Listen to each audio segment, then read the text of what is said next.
მადლობა ჩვენი გადაცემას სიამოვნებით წარმოგიდგენთ დღევანდელი გადაცემის მომდევნო სტუმარს სოხუმის სახელმწიფო უნივერსიტეტის პროფესორი ბატონი კახა კვაშილავა. დილომშვიდობისა ბატონი კახა. დიდი მადლობა ბრძანებისათვის.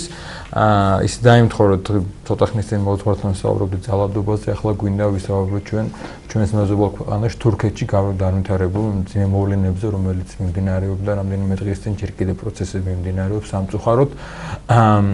ჩვენ რა თქმა უნდა ვგმობთ ამ ძალადობას ყველგან ეს თურქეთი იქნებოდა ნებისმიერ სახელმწიფო სოფლიოსი დღეს გვინდა შემდეგი კუთხით წარმართოთ ჩვენი საუბარი როგორც ჩვენი მეზობელი ქვეყანა ერთგვარად სტრატეგიული პარტნიორი რამდენად მნიშვნელოვანია ჩვენი ქვეყნისთვის თურქეთის სტაბილურობა და რამდენად შეიძლება იყოს პრობლემატური გარეულობა და ის პროცესები რომელიც განვითარდა რამდენი დღის წინ ჩვენი ქვეყნისთვის მადლობა მოწვევისათვის უპირველეს გილოცავთ ათანასე ათონელის ხსენების დღეს შეგვიძლია ეს დიდი მოღვაწე დიახ რაც ჩვენს აგერ კართან ხდება სამეზობლოში ხდება ეს რა თქმა უნდა შემაშფოთებელია რადგან თურქეთს ჩვენთვის აი ამ 25 წლის განმავლობაში რაც დამოუკიდებელ სახელმწიფოს წარმოადგენს ჩვენთვის მხოლოდ პოზიტიური როლი აქვს შესრულებული თურქეთის რესპუბლიკა იყო ერთ-ერთი პირველი ვინც აღიარა საქართველოს დამოუკიდებლობა თურქეთის რესპუბლიკა იყო ერთ-ერთი პირველი დონორი ვინც საქართველოს დაეხმარა ძალიან რთულ წლებში 90-იან წლებში ეს იქნებოდა ჰუმანიტარული დახმარების სახით თუ ეს იქნებოდა ეკონომიკური სხვა სახის ეკონომიკური ინვესტიციები თურქეთი არის ერთ-ერთი პირველი სახელმწიფო რომელიც დაეხმარა ჩვენს ეროვნულ არმიას შეიარაღებაში მის დაგვეხმარა მის გაწვრთნაში და თურქეთთან ჩვენ გვაქვს ძალიან ბევრი საინტერესო და მნიშვნელოვანი ეკონომიკური თანამშრომლობა რომელიც აგრეთვე ჩვენს ეკონომიკურ დამოუკიდებლობასაც განაპირობებს ამასთან ერთად თურქეთში არის ცხოვრობს ძალიან ბევრი ქართველი როგორც იქ ისტორიული საქართველოს მოსახლეობა ასევე გარკვეული ეკონომიკური პრობლემის გამო დროებით ემიგრირებული ჩვენი მოქალაქეები რომლებიც იქ მუშაობენ და ასევე მნიშვნელოვანია ჩვენს ეკონომიკაზე იმიტომ რომ ძალიან ბევრი მათგანი სწორედ იქიდან არჩენს ჩვენს ოჯახს დიახ აი ამას გულისხმობ რომ იქიდან გამოგზავნილი ფულით მათ მიერ მძიმე შრომით მოპოვებული ფულით აი გარკვეული ოჯახები სამწუხარო რეალობაა მაგრამ ასე სამწუხარო რეალობაა მაგრამ ეს რეალობაა სამწუხაროდ და ამ ხრივ ჩვენთვის რა თქმა უნდა მთავარია რომ იქ იყოს მშვიდობა და იქ იყოს სტაბილური ვითარება არა მარტო აი ამ კუთხითაც არამედ პოლიტიკური კუთხითაც ჩვენ ფაქტობრივად თუ იქ დაიწყება რაღაც გარკვეული ცუდი ასე ვთქვათ პროცესები სამხედრო პროცესები რა თქმა უნდა ეს ჩვენზე აისახება ერთი მხრივ ეკონომიკური სახით და მეორე მხრივ სამხედრო პოლიტიკური სახით ჩვენ ფაქტობრივად აღმოჩნდებით ორ არასტაბილურ სახელმწიფოს შორის მოქცეული ერთი მხრივ თურქეთი და მეორე მხრივ რუსეთი რაც კიდევ უფრო დააზიანებს ჩვენს ისედაც ასეთ მყიფე სტაბილურ მდგომარეობას ამიტომ რა თქმა უნდა ის პროცესები რაც პარასკევს ღამით განვითარდა და მადლობა ღმერთს რომ ის მალევე ჩაწყნარდა და მართალია ვერ განახორციელდა ხო ვერ განახორციელდა იმ დროს იყო ჩანაფიქრი თორემ რა თქმა უნდა რა ის მიმდინარეობს გარკვეულწილად მაგრამ სპორადული სახით და ის ალბათ სულ რამოდენიმე ხანში შეწყდება და ამიტომ ჩვენც რა თქვი ჩვენც ესეთ შეშფოთებით ვადევნებდით აი ამ პროცესებს თვალყურს და იმედია რომ ეს ყველაფერი დაწყნარდება და ჩვენთვისაც ეს რაღაც დადებით შედეგს გამოიღებს. აი იგივე სამხედრო კუთხით ბატონო ხა აქ საუბარი იყო სამხედრო გადატრიალებაზე, რაც ჩვენ მოვიცმე და სპეციალობაც იყო და სამხედრო კუთხითაც ძალიან დაგვაზიანებს ხო ჩვენ? რა თქმა უნდა, თურქეთი არის ერთ-ერთი ჩვენი ლობისტი სახელმწიფო ნატოში, რომელიც რაც ჩვენ განვაცხადეთ ნატოში გაწევრიანებას, რომ ამის მერე თურქეთი ერთ-ერთი ჩვენი პირველი მხარდამჭერია, რომელიც როგორც გვიწევს როგორც პოლიტიკურ მხარდაჭერას, ასევე სამხედრო მხარდაჭერას, როგორც გითხარით, აი ჯარის შეიარაღებას და გაწვრთნის თვალსაზრისითაც. აი სამხედრო განატრიალება ვახსენეთ, ხო? თურქეთის ისტორია. და რაც ითქვა, ამისთებლობა იყო. დიახ, რა თქმა უნდა, ამისთებლობა იყო და თურქეთის ისტორიაში ეს მეხუთე გადატრიალების მცდელობა ეს იყო პირველად 1960 წელს, მე 1971 წელს, 1980 წელს და ბოლოს იყო 1997 წელს, მაგრამ იქ უბრალოდ მას ქაღალდის რევოლუციასაც უძახიან, რადგან მოხდა ესეთი ჯენტლმენური შეთანხმების მსგავსი, რადგან იქ არ წინა სამი გადატრიალების ანალოგიოდ არ მომხდარა მთავრობის შეცვლა, უბრალოდ მოხდა ეგრეთ წოდებული ჯენტლმენური შეთანხმება და ამის მერე ეს გასული პარასკევის ჩავარდნილი, ასე ვთქვათ, სამხედრო გადატრიალება, ეს იყო რიგით მეხუთე გადატრიალება. თუმცა პირველი 4-ისგან განსხვავებით აქ განსხვავება ის იყო, რომ თუ კი პირველ 4-ში მთლიანად მთელი არმია იყო შეთანხმებული, აქ ესე არ მომხდარა, აქ გარკვეული ნაწილები გამოვიდნენ, ასე ვთქვათ, მთავრობის წინააღმდეგ, უმაღლესი გენერალიტეტი და გენერალური შტაბი მთავრობის ერთგული დარჩა. აი სწორედ აი მან განაპირობა სამხედრო გადატრიალების, ასე ვთქვათ, ჩავარდნა. რა თქმა უნდა, სამხედრო გადატრიალება, რომ ესე წარმატებით განხორციელებული იყო, იქ არის სამხედროები თურქეთში მოიაზრებიან როგორც თურქეთის სახელმწიფოს გარანტორებად. აი ამ კუთხით მინდოდა მე თქვა ბოდიშუხს ჩაგეჭრებით, ჩვენ ვიცით რომ სოფლიოში ერთ-ერთი საკმაოდ ძლიერი არმია ყავს თურქეთს, როგორც მრავალი ცხონა ესე ძალიან ძალიან ძლიერი.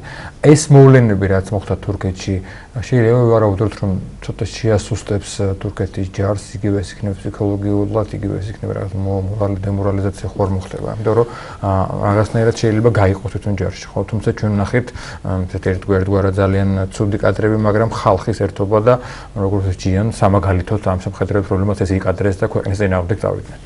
დიახ, შეიძლება ეს გარკვეულწილად იყოს რაღაც თურქეთის სამხედრო ნაწილისათვის რაღაც ან ხო არ შეიძლება ყოფილიყო მიზანმიმართლობის ჩადებული, რომ სახელმწიფო რაღაც ჯარი მორღვეულიყო და განხეთქილება ჯარში.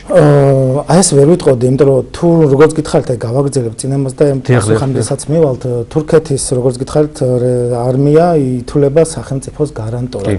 აი ეს ათათურქის მიერ და ანდერძად დატოვებული, ასე ვთქვათ, 6 პრინციპში ერთ-ერთი მოიაზრება ლაიციზმი. ანუ სახელმწიფო და რელიგია თურქეთში არის განცალკავებულად.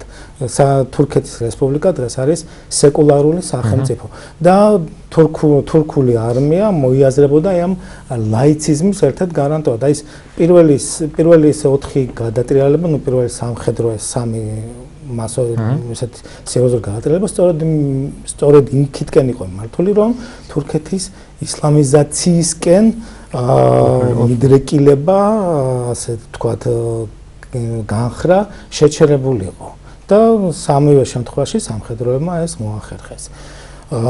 დღეს თურქეთში ეს პროცესი აი ლაიციზმისაგან განხრა სამწუხაროდ უფრო მეტად შეინიშნება, იმიტომ რომ გარკვეული წინა ხელისუფლებას, აი მე ვგულისხმობ ათათურქის პარტიას, რომელიც 25 წლის მანძილზე მართავდა 46 წლამდე და შემდეგ ოპოზიციაში იყო, მან ვერ მოახერხა გარკვეულწილად ქვეყნის ასე ვთქვათ გამოყვანა ეკონომიკური კრიზისიდან, აი თუ გადავხედავ თურქეთის ისტორიას, მე-20 საუკუნის ისტორიას, 90-იან წლებამდე თურქეთის მხოლოდ ევროპული ნაწილი, აი ეს სტამბოლისაკენ მიმდებარე მხარე იყო ეკონომიკურად განვითარებული. აქეთან მხარე იყო ჩავარდნილი. ბევრ რეგიონში 90-იან წლებამდე შუქი ელექტროენერგიაც კი აღარ იყო.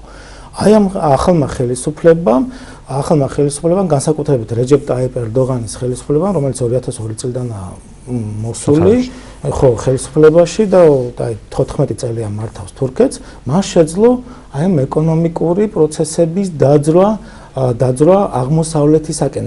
მართალია 90-იან წლებში თურქუთ ოზალის ხელისუფლებამ წამოწია ანტალია, ანუ აღმოსავლეთ თურქეთი უფრო მაღლა იქ დაიწყო ეკონომიკური ინვესტიციები, მაგრამ თურქუთ ოზალს არ დასწალდა ეს ძალიან მალე გარდაიცვალა ავადმყოფობის გამო და თუ რეჯეპ ტაიპ ერდოღანმა შეძლო აი ამ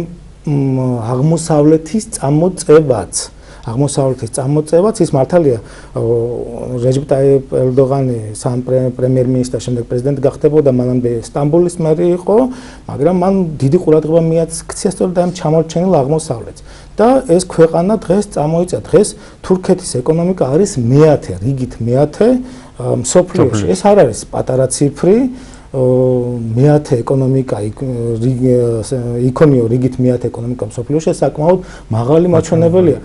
თურქეთის მთლიანი შიდა პროდუქცია 2002 წლიდან მარტო 2002 წლიდან 2010 წლამდე 300%-ით გაიზარდა. ეს არ არის ძალიან პატარა ციფრი, ეს ძალიან დიდი ციფრი. მიუხედავად იმისა, რომ მოსახლეობაც დიდი, აი 80 მილიონამდე არის, მაგრამ აი 8 წელიწადში 300-ჯერ გაზარდა ქვეყნის მთლიანი შიდა პროდუქტი, ეს ძალიან დიდი, ასე ვთქვათ, წინსვლა.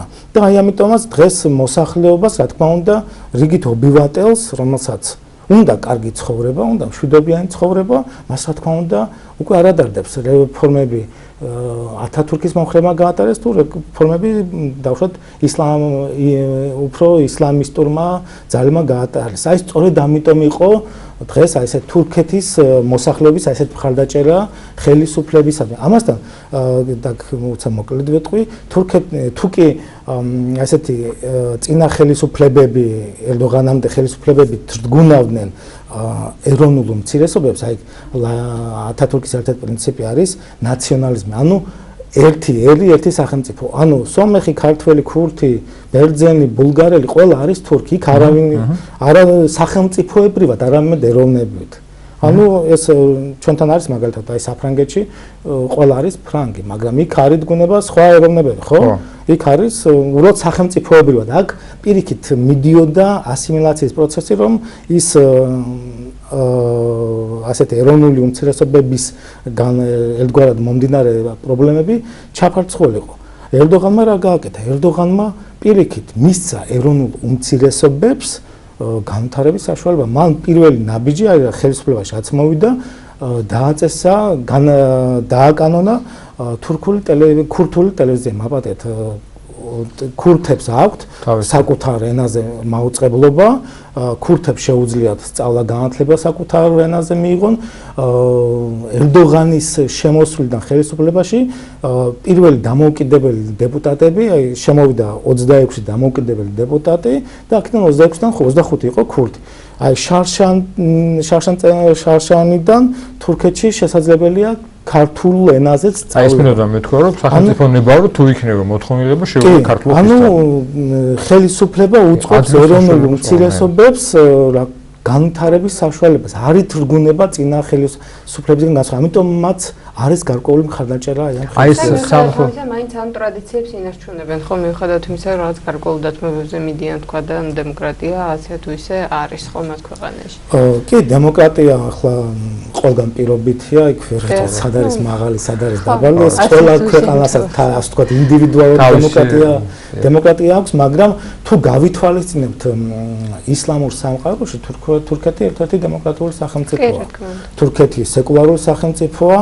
თურქეთში არ მიმდინარეობს სასამართლო არ ეფუძნება შარიათს, რაც სხვა ისლამურ სახელმწიფოებში მეტნაკლებად იგრძნობა. თურქეთში არის სამოქალაქო სასამართლო, რაც საშუალებას აძლევს არამუსლიმან ადამიანსაც თანაბარ-უფლებიან იყოს სასამართლოს წინაშე. არ შეიძლება ამ მოვლენების ფონზე არ აღნიშნოთ თურქების სამოქალაქო პოზიცია, რაც ჩვენ ვიხილეთ. მე რამდენჯერ მომიწია თურქეთში ყოფნა, მათ შორის ბელგრადში, ასევე სტამბოლში და უნდა გითხრათ, რომ ყველა არ არის ერდოღანი თმაყოფილი. თუმცა მიუხედავად ამისა, ჩვენ ვნახეთ გამოსული ხალხი ქუჩებში და ასევე როგორც ამბობენ საზღვრებზე, მათ შორის საზღვრებზე მივიდა უამრავი თურქი, რომ შეგვიშვით ქვეყანაში. თუ რა ჭირდება ქვეყანას. აქ დადგნენ გაცილებით მაღლა ვიდრე რაღაც პოლიტიკური ინტერესი და ქვეყნის დასაცავად და ქვეყნის სტაბილურობის შესანარჩუნებლად, რაც არის სამაგალითო მაგალითი, რაც ჩვენ ახლა ხალხი ტანკს უწევდა, როგორ ესე იგი იცავდნენ ქვეყანას და იცავდნენ ამ არეულობისგან. ეს არის ძალიან მნიშვნელოვანი სამოქალაქო შეგნება, ხო? კი, რა თქმა უნდა, ხელისუფლებამ შეძლო ეს ერთიანობა შეეტანა საზოგადოებაში აი ამ ღონისძიებების შედეგად და შესაბამისად მართალია იქ ახლა დემოკრატიაზე ვსაუბრობთ და რაღაც იქ შეიძლება როგორც აღნიშნე დემოკრატია მაინც ინდივიდუალურია ყველა ქვეყნისათვის, მაგრამ თურქეთმა ხელისუფლებამ შეძლო ეს აი ეს აემაღლებინა ეს ეროვნული შეგნების დონე, მაგრამ თურქეთში ეროვნული შეგნება მაინც ყოველთვის მაღალ დონეზე იყო. იქ ყოველთვის თითოეული მოქალაქე თავის ქვეყნის ჯარისკაცი. აი მე მყავს თურქი სტუდენტები, ჩვენთან უნივერსიტეტში სწავლობენ თურქოლოგიაზეც და მათ შორის არა მარტო თურქოლოგიაზე და აი როდესაც თურქეთზე ვსაუბრობთ, შიდა პროცესებზე ვსაუბრობთ, აი ესე მათი თავარი მიზანი არის, როგორც კი უნივერსიტეტს დაამთავრებენ, როგორც კი სამშობლოში დაბრუნდებიან, პირველ რიგში წავიდნენ არმიაში. არა მარტო პრესტიჟი. ხო, პრესტიჟი. არა მარტო იმიტომ, რომ ეს რაღაც ვაჟკაცი ეკუნცა, იმიტომ რომ ქვეყანა სჭირდება, რომ ქვეყნის მოვალეთლის თავს. და აი ეს ყველაში ჩანს, აი მე ვცდილობ ყველას გავესაუბრო და აი ყველაში ეს დავინახე, რომ ყველა ცდილობს ქვეყანას გამოადგეს და ქვეყნისთვის რაღაც კარგი გააკეთოს. მართალია, ყველა ბუნებრივი არ არის ხელისუფლების მომხრე და ვერც იქნება. ხო, ბუნებრივია ყველას არ შეიძლება ყველაფერი მოწონდეს, მაგრამ აი ამ ხრივ მათთვის რა თქმა უნდა თავარია სტაბილურობა და სამხედროების მოსვლა ხელისუფლებაში, აი თუნდაც წინა სამივე ის პერიოდი რო გავითვალისწინოთ, ყოველთვის მას მოყვებოდა დათრგუნვა ადამიანის უფლებების, რაღაც დესპოტია, რაღაც კანონების გამკაცრება და რაც ზოგან თურქეთში სამი წინას რო გავიხსენოთ, ზოგან წელიწად ნახევარი გაგრძელდა, ზოგან 3-4-5 წელიც კი გაგრძელდა და როდესაც ქვეყანაში მიდის რაღაც აღმავლობის გზა, ქვეყანა მიდის აღმავლობის გზაზე, ეკონომიკა ვითარდება, რა თქმა უნდა, არავის არ უნდა ზედმეტი ასე ვთქვათ პრობლემების შექმნა და ცდილობს და მიიღოს ის რაც არის, რადგან ამ ვითარებაშიც კი მისი ასე ვთქვათ უფლებები არ ილახება იმდენად, რომლის ქვეითაც ის დავუშვათ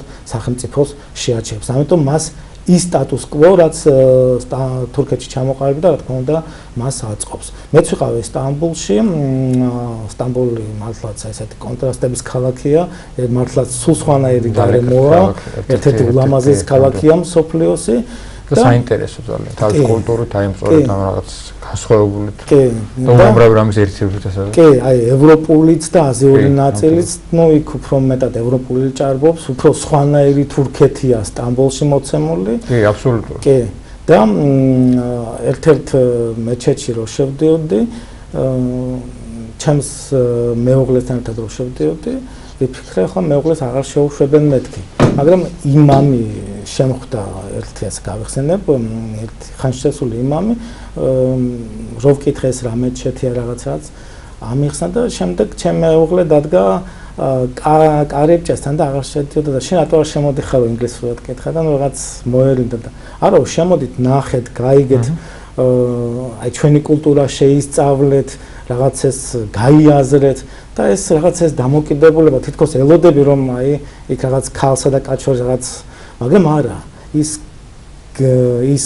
ცდილობს შენი თავის კულტურა გაგაცნოს მაქსიმალურად წარმოგიჩენოს პოპულარიზაცია გაუწიოს დაახლოვოს შენთან და რაღაცნაირად ის ზღვარი რაც თითქოს და ცნობიერებაში არის წაშალოს და უფრო მეტად ხელმისაწვდომი გახადოს. ბატონო კახა, ისე რომ დავუბრუნდეთ მოვლენებს, რამდენად შეიძლება ვარაუდოთ სწორედ ხალხის ერთიანობამ სამოქალაქო შეგნება, რაც მოხდა რომ გამოვიდნენ ხალხი ქუჩებში და რებიწუხილეთ, სწორედ შეუწყო ხელი ამ პუნქტის ჩახშობაში.